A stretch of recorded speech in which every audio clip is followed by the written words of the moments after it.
8. Vamos a ver la fotografía más a fondo, con más nitidez, en algunos detalles, con Miguel Ancho Bastos, economista y politólogo. Miguel, gracias por recibirnos. Buen día. Hola, buenos días.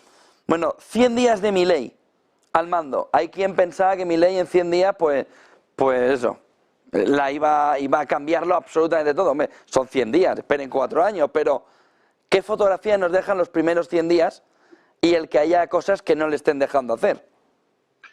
Bueno, a ver, primero una tendencia, primero un cambio de discurso que para mí es muy importante. Es un discurso que es pro mercado, es un discurso pues, a favor de la austeridad, a favor del sacrificio, a favor del trabajo. En ese aspecto eso lo puedo valorarlo positivamente. Ahora, en cuanto a las medidas que lleva a cabo, él hizo el decreto ómnibus y de momento el decreto ómnibus lo tuvo que retirar en el Congreso. En el Senado se lo echaron abajo. Ahora a ver cómo queda la votación final, a ver en qué quedan las negociaciones, que no iban a dejar de hacer cosas, creo que ya era algo previsto. Pero bueno, algunas cosas se está haciendo, ¿no? Se está haciendo, por ejemplo, por la reducción del gasto público, que se está notando. Se está notando, por ejemplo, que en cierta moderación del incremento de la inflación, ¿no? Y en la subida del valor del peso, por ejemplo, se están notando cosas. Yo creo que más que lo que pueda hacer o que lo dejen hacer es la tendencia que está marcando, que poco a poco se irá imponiendo. Yo creo que va por ahí, porque él al principio pensé, va a ceder. No, su discurso sigue siendo el de siempre. Y aunque no consiga todo, para conseguir un poquito, a lo mejor hay que pedir mucho.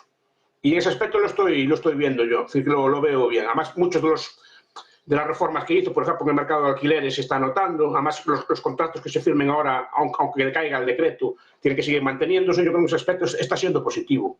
Pero bueno, va a haber tensiones políticas, claro, ya las está viendo, por ejemplo, entre el presidente y su vicepresidenta, que ya hubo una tensión porque quiso forzar la votación en el Senado, por ejemplo, ¿no?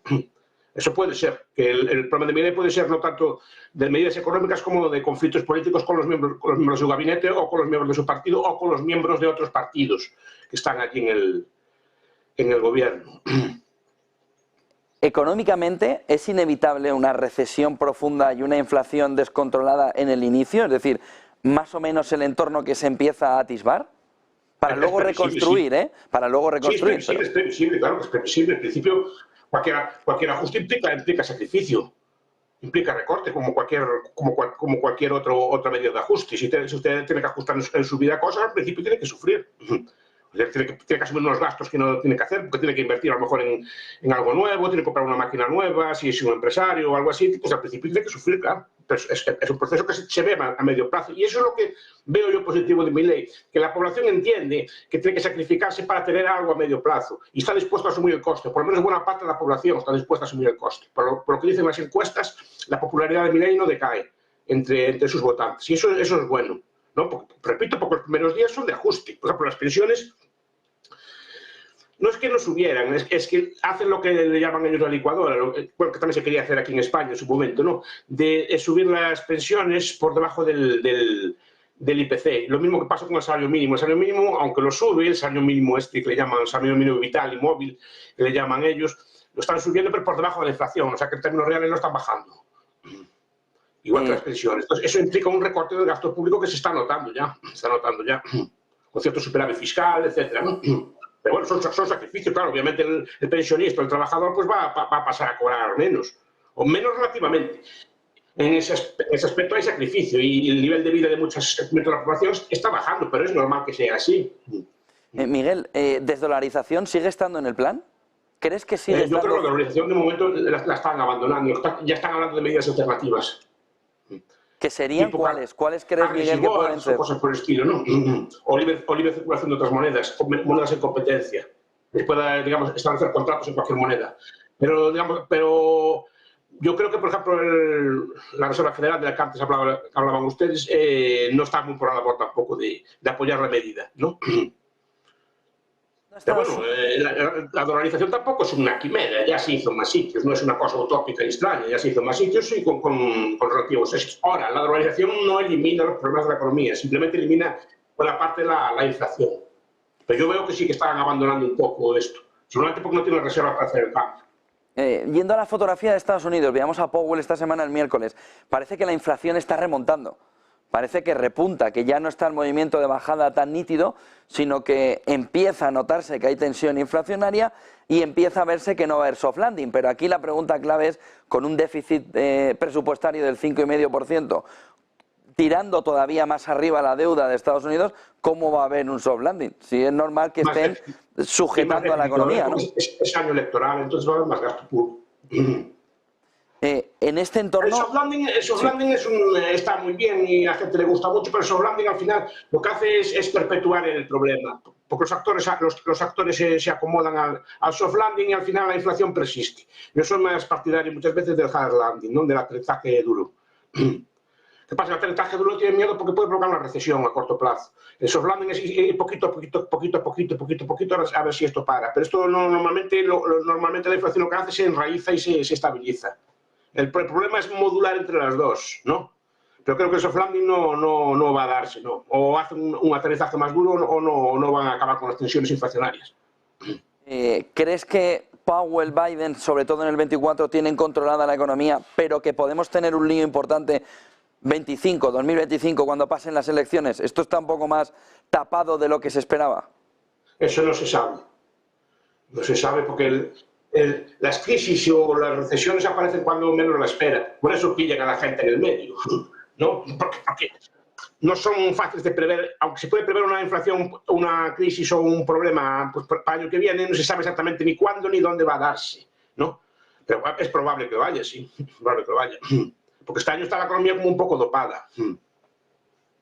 España vemos una situación... Por estas elecciones. Por un lado, efectivamente, por un lado los tipos de interés pues más o menos se mantienen. Por otro lado, sigue habiendo liquidez, sigue habiendo deuda pública, sigue habiendo emisiones monetarias. En Europa también, ¿no?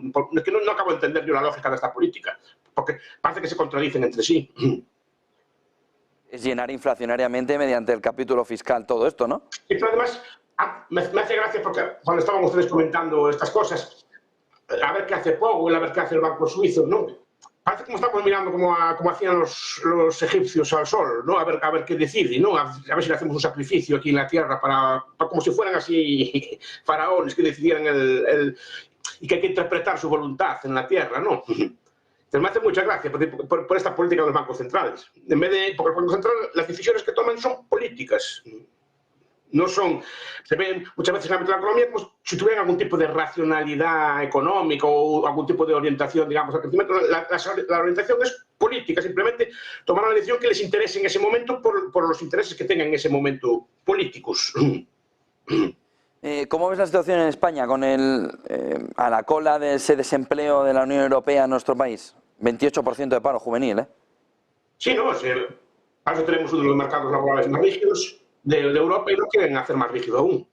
Es que yo no entiendo por qué España tiene estas tasas de paro y Portugal, que es un país pues, bastante semejante en muchos aspectos a España, de entorno así, tiene una tasa de paro muchísimo más baja. No entiendo yo eso de que es paro estructural. Es paro estructural porque simplemente es paro porque hay unas medidas de rigidez que impiden la colocación de la mano de obra, sobre todo a la juvenil, porque toda la mayor parte de las reformas que hace esta ministra, sobre todo en el salario mínimo, es contra la población juvenil. Entonces es normal que haya esas tasas de paro. Normal, es decir, en consecuencia a las políticas que están llevando a cabo, ¿no?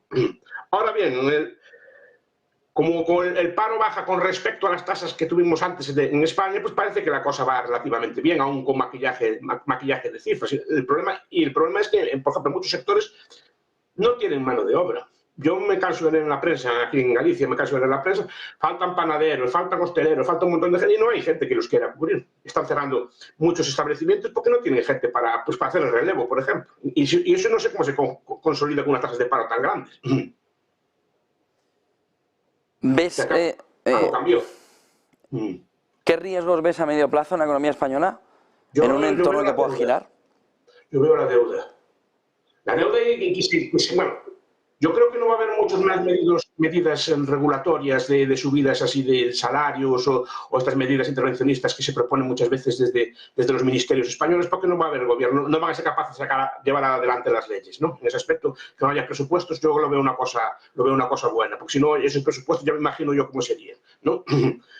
Pero por este lado, a corto plazo no veo ese problema de que haya un exceso de regulación, porque la regulación ahora cada vez es más cara al gobierno. Yo el problema que España a largo plazo lo veo que sigue habiendo una deuda muy alta y eso hace que España, por ejemplo, no tenga capacidad de reacción frente a una hipotética crisis. Recordemos que la crisis de 2007 empezó con un 40% de deuda, o un porcentaje muy bajo de deuda, andaba por ahí, estoy hablando de memoria, un porcentaje muy bajo de deuda español, pero un 100 y pico por ciento como estamos ahora, en caso de una crisis teníamos serios problemas de reacción. Y eso es el problema, que somos poco flexibles a día de hoy. Y eso hay que irlo preparando por si acaso viniese. Una cuestión Ese es el problema que lleva a España. Aparte de un exceso de regulación, claro, y impuestos relativamente altos también para la economía española.